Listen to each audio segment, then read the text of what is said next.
Welcome to Rockingham Speedway for the latest encounter of the Protech Shocks Sports Specialist Championship. We've got a huge grid of production kit cars, multiple classes based on power to weight ratios, and a track including a fast oval section followed by a tight twisting technical infield section. 2 races are coming up for these guys, so let's get straight into the action, and here's Andy McEwen.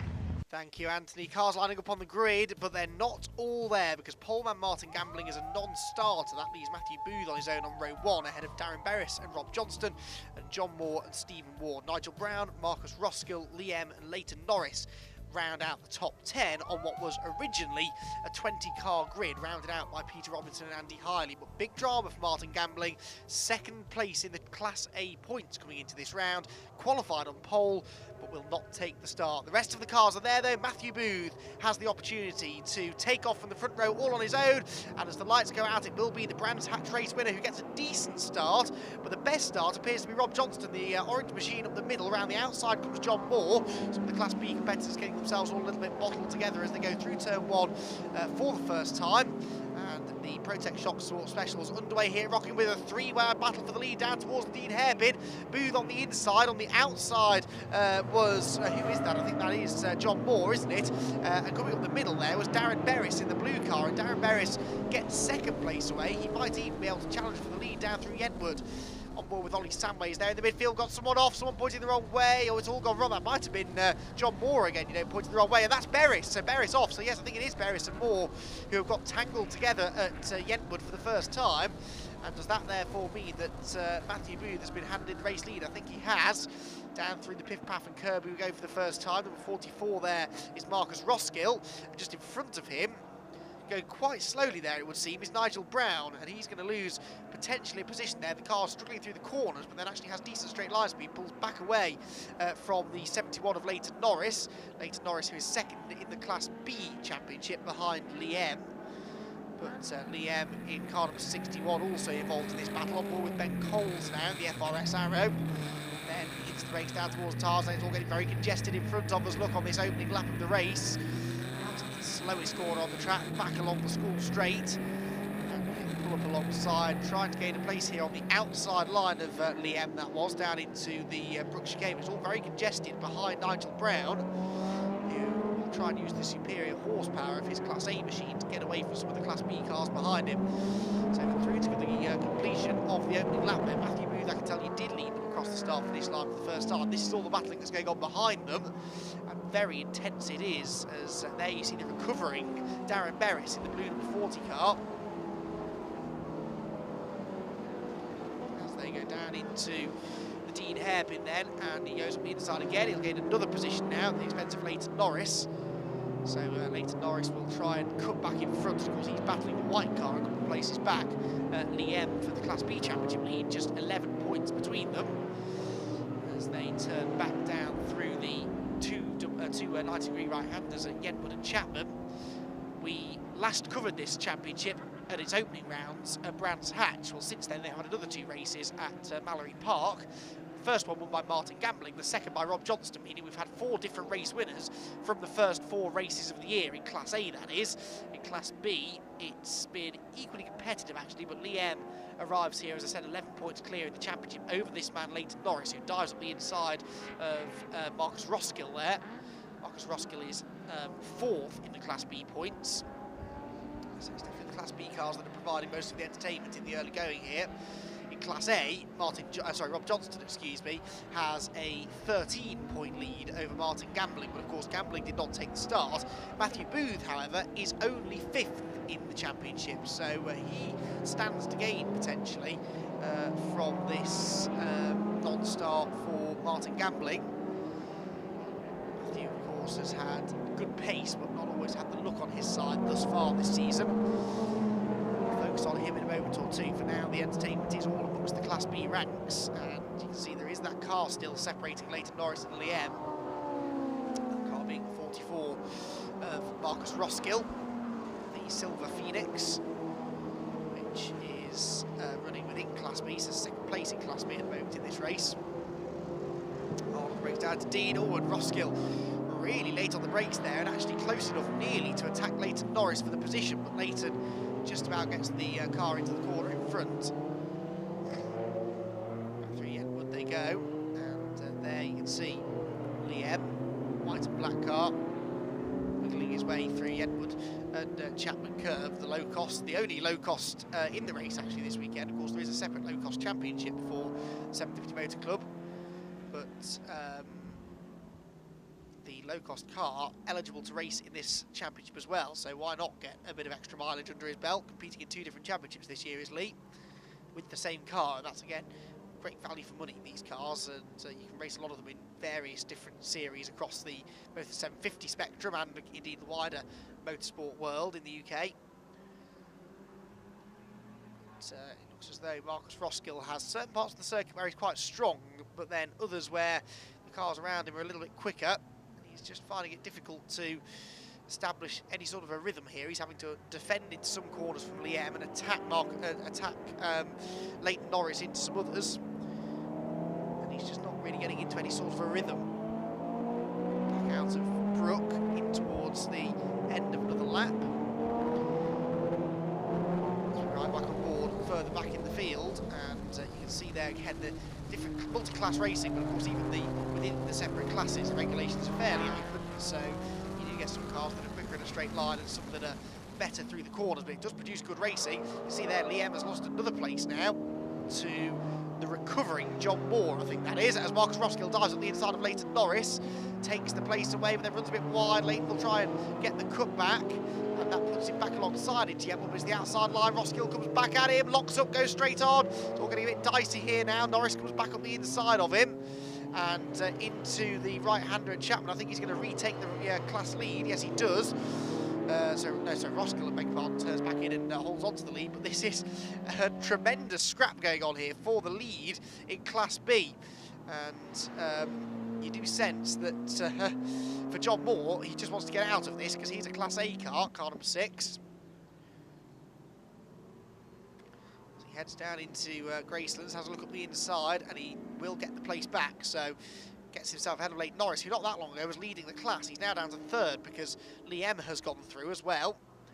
So Liam is now 2nd, and crucially ahead of his nearest rival in the championship. I know it's early days in the championship, but it's still well worth keeping an eye on the championship points. They fan out again now. Look at this. Well, as John Moore carves his way through like the proverbial hot knife through butter, so Leighton Norris takes advantage and gets back up the inside of Liam. So back into 2nd place within Class B now. Out across the start-finish line they go. We've had 4 races so far this year, and in 3 of them we've had a new lap record set within Class B. So the Class B cars, not only are they producing really good racing, but they're producing really quick lap times as well, and we're flirting with the lap record pace here today as well. It's pretty much ideal temperatures for quick laps, so we may well see that remarkable trend of lap records continue. We had Stuart Much, sorry, beg your pardon, we had back at Mallory Park last time out, Liam take the lap record. Actually set lap record pace in both races at Mallory Park. Back through towards Kirby they go again, and you can see that Liam is really starting to apply the pressure there. He gets all out of shape though as he tries to find a way past Leighton Norris, who is in his defence, perhaps losing a bit of time to the lead car in front. Oh dear me, Liam tried to get back on the inside through the 2nd apex at Kirby, which is tempting to do because you missed the 1st apex at Kirby, you sacrificed the entry speed so as to get really good speed out of the corner, and that was the idea there for Leighton Norris, but it does leave that inviting gap on the inside for maybe the car behind to have a go at you. On board again here, further down the order, just chasing that group down. Right out over the curve, look at that, and you can see just how much track they do use coming out of the Tarzan hairpin. Breaks now into Brook, meanwhile towards the sharper end of the field. This is a battle between Darren Berris and I believe that is Rob Johnston, isn't it? So Berris has really recovered quite nicely now. This is the fight for 2nd place. Booth has gone, he's escaped up the road. Darren Berris, after that grassy moment at this corner on the opening lap, has been able to find his way back into 2nd place now, so Johnston loses the position. Berris, well, what can he do about Booth? Remember in qualifying, Booth was quicker than Berris, by almost a full second, so you wouldn't expect Berries to be able to go after him. But then Booth was, in turn, a full second slower than Martin Gambling. But of course, Gambling not taking the start, that has thrown a spanner in the works as far as his championship campaign is concerned. We'll have to wait to see whether Martin Gambling can get out for race 2 later on, or whether it's a bit of a terminal issue. I fear the latter, actually. I believe it was a fairly substantial mechanical issue that put him out of starting this race. But Berris and Johnston make their way back down through the Brook chicane. Johnston a winner back at Mallory Park. Berris looking for his first win of the season. It's unlikely he's going to get it here today, but as long as he can score some decent points within his class, it's actually his first time racing with the series this year, so he's not in championship contention by any means, is Darren Berris, but he certainly will be a thorn in some of the regular contenders' sides, I think, as the year goes on, if he decides to stick around, that is. We hope he does, because it's always good to have some more competitive drivers getting involved. Darren Berris in the Westfield is starting now, I'd say, to pull away slightly from Rob Johnston. Rob, championship leader though in Class A, but Matthew Booth, if he can win this race and with Johnston down to third, that could all start to change the championship situation, couldn't it? John Moore is also in championship contention in fourth, but he's having a bad race, and Nigel Brown, who is third in the championship, is not doing particularly well here either, so Booth is the one that's set to make some pretty big gains here points-wise. Johnston, having just said that Berris was dropping him though, look, he's right back with him now as they come out of Tarzan, back along the school straight into the Brook chicane. Flame spitting for the back of the V8 engine Westfield, which is why that thing is quite so quick in a straight line. We'll wait to see actually whether Johnston can stay with him on the straight. Unfortunately, we cut away to an onboard here with Ollie Samways. That might be Nigel Brown, who is running in front of us. Huge rear view mirror there on the dash. Oh, and someone's going around the outside of us now. Who was that? All getting a bit tight again through Tarzan. It's not Rob Johnston, it's not Nigel Brown, beg your pardon, it is Ben Coles that we're dicing away with in one of the white and blue cars. Car number 7, who is still in front of us as we turn into the Brook chicane.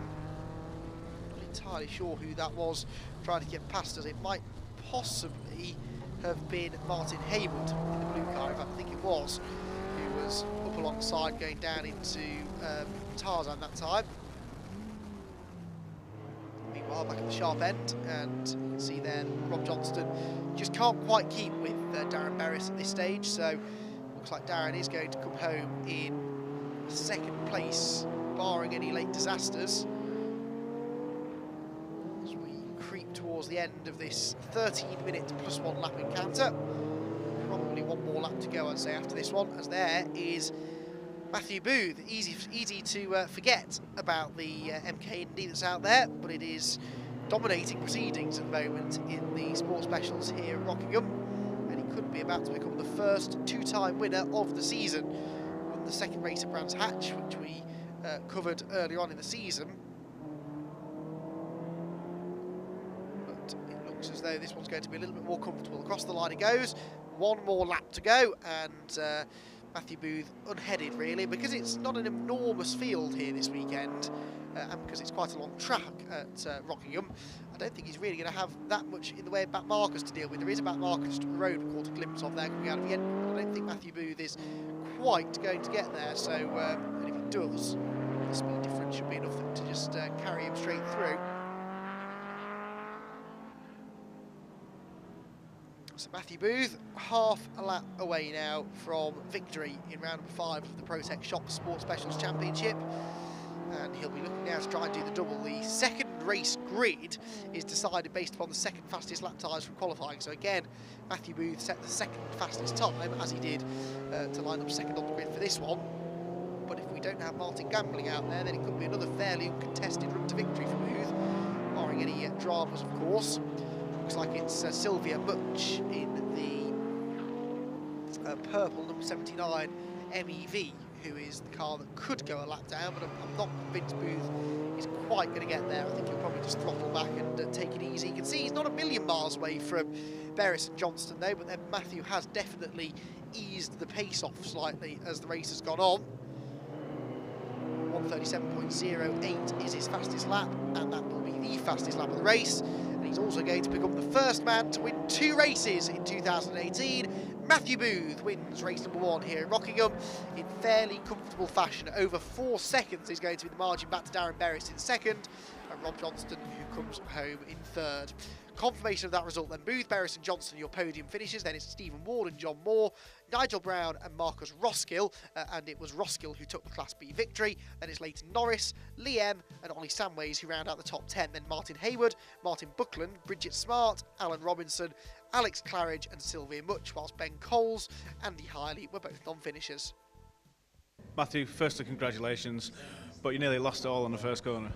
Yeah, it's we're pushing into the first corner to try and keep lead, but that Westfield pulled a lovely move around outside. But yeah, it was just tyres were too cold into that second corner, and just we all went wide and managed to get it back on in second, which I was happy with. And then I saw Robbie in front. I thought, we'll go and try and break away, and then I'll try and get him. So look at that. I saw where he was slower and managed to break through, and then just got that gap. And then when it spun, I just managed to knock it off a bit and relax to bring it back home. Well, for now, go and enjoy it. Well done. Hi, thank you. Darren, firstly, congratulations. Second on the road, second in class. But talk us through the car. It's a magnificent thing. Rover V8 in it. We could see at the start you struggle getting it off the line. Yeah, I mean, it's got lots of torque, and it's as powerful as any of the other Class A cars out there.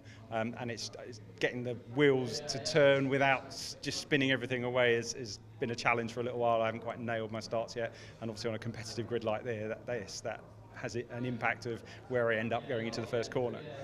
Yeah, flames coming out everywhere. It's something to behold. Yeah, it loves a bit of flame on the overrun, definitely. So it's a nice bit of kit. It's taken a while I've been racing it for a number of years now. This is my first foray into sports specials properly. I did a race a couple of years ago at Cadwell, but it's nice to come and be part of this series now. And it's nice to be kind of up the sharp end of it as well.